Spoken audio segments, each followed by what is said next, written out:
Hello बच्चों, let's read the question. And the question says that the variation of inductive reactance of an inductor of frequency f of the AC source of 100 volt and variable frequency is shown in the figure.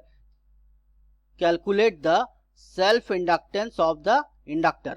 तो यहाँ सवाल में बोला गया कि inductive reactance versus frequency का जो है वो प्लॉट दिया गया है। तो हमको सवाल में पूछा गया कि सेल्फ इंडक्टेंस कितना है, यानी कि एल निकालना है। तो ये सवाल में जो की कॉन्सेप्ट लगेगा, की कॉन्सेप्ट वो है कि इंडक्टिव रिएक्टेंस जो एक्सएल होता है वो is equal to omega times L होता है ना। यहाँ ओमेगा क्या है, एंगुलर फ्रीक्वेंसी, और एल जो है इंडक्टेंस ऑफ द इंडक्टर है।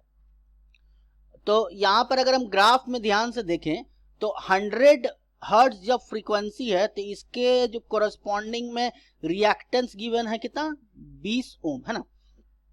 तो यहां पर ये डाटा लिख लेते हैं। तो एफ का वैल्यू यहां पर जब 100 हर्ट्ज है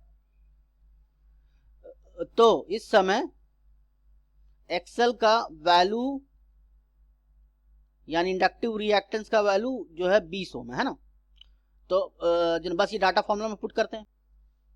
तो एक्सएल इज इक्वल टू क्या हो जाएगा, ओमेगा टाइम्स एल, और इसका वैल्यू दिया हुआ है यहाँ पर 20। ओमेगा इज इक्वल टू होता है 2 pi F into L, two 20 2 pi F का वैल्यू 100 था इंटू एल। तो एल इज इक्वल टू कितना हो जाएगा, 20 होल डिवाइडेड बाई 200, और यहाँ पर हो जाएगा पाई। तो इसको काटेंगे तो यहाँ पर 10 हो जाएगा। तो L बराबर निकलेगा 1/10 पाई।